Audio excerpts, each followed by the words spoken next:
Hello, my name is Alex Norrie and I head up the Clifford Chance antitrust practice here in London, and I'm joined by my antitrust colleagues Alistair Morden on my far left and Richard Blewett. The purpose of today's video is to give you an update on international merger control issues. With now more than 100 countries with some form of merger regime, international merger control on global transactions and their impact has never been greater. The two jurisdictions that we're going to focus on today are China and Africa. And if I could first turn to you, Richard, on China. Many people will be familiar with the long review periods in China, but perhaps you could also touch on some of the recent enforcement trends there. Yes, I'm afraid the long review periods are still a feature of Chinese merger control.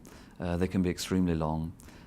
There is a plan to introduce a simplified procedure which should hopefully cut down the timetable for more straightforward cases. But that's not yet in place. The other key feature is predictability. The intervention threshold in China is much lower than some other major jurisdictions, particularly in sensitive sectors or where a transaction touches matters of national interest. There's a couple of recent cases which have borne this out. The first of these is Glencore's Xstrata deal. Now that was cleared this April after more than a year in review by the Chinese authorities, and cleared only on condition that Glencore sold a Peruvian copper mining interest and commit to supplying copper carbonate to China for 8 years. China is the largest importer in the world of copper carbonate and was the only jurisdiction to require this remedy. What's surprising is that the market share of Glencore was only around 20%, which is a much lower threshold than you'd see in some other jurisdictions. And there's been another case, Marubeni's Gavilon deal, for example, raises quite similar issues. And I think what both of these cases are showing us is that there is a broader policy objective which is being applied within the Chinese merger system, and that where we would have other deals which would raise other questions around the import of key commodities, these are likely to get a similar treatment to Glencore. Right. So it's not just the timing that we need to be concerned about, it's also the level of intervention, particularly when it comes to sensitive products such as mining or commodities. I'm afraid so. The Marubeni deal was also around a 20% market share and had similar remedies to Glencore. Okay, thank you, Richard. Alistair, if we can turn now to Africa. The common market for Eastern and Southern African, COMESA, which comprises 19 African countries, has recently introduced a merger control regime. Could you tell us about that and the law and how in particular it's expected it will impact on deals? Sure. I mean, I think it's expected to have a very significant impact. COMESA has been around for a long time, since 1994. It was created to promote economic development. But only 8 of the 19 COMESA members currently have a merger control regime. And now, as you say, COMESA has introduced this merger control regime, which will essentially oversee deals that have an impact across COMESA member states. The thresholds for a deal to be notifiable to COMESA are incredibly low. There are no turnover thresholds that you would normally see in a merger regime.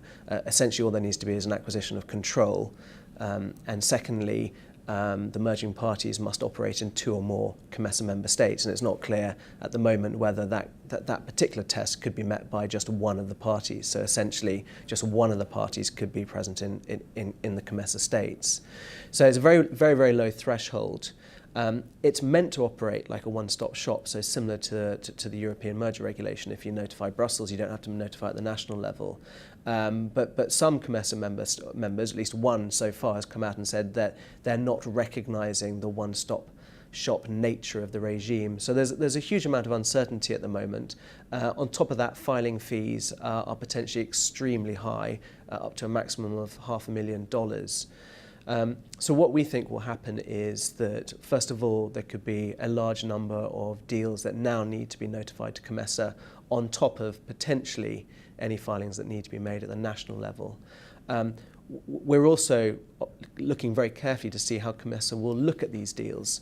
One would hope that it will just focus on those deals that have an appreciable effect on trade between COMESA member states, notwithstanding the very, very low jurisdictional thresholds. To date, there's only been one case that's been notified. There's been no decision yet. So that case is Philips Funai Electronics. We'll have to wait and see how that's decided. but one can just hope that COMESA takes a pragmatic approach in relation to these cases. Otherwise, there's just going to be an extremely large administrative burden on cases, even those that don't raise any competition concerns.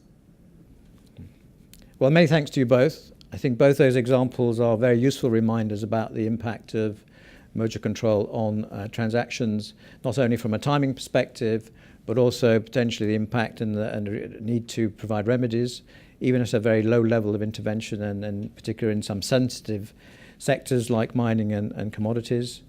And I think, again, it lies for me the need to plan at the beginning and of the transaction, and also consider these issues from a strategic point of view. So thank you again both, and thank you for watching.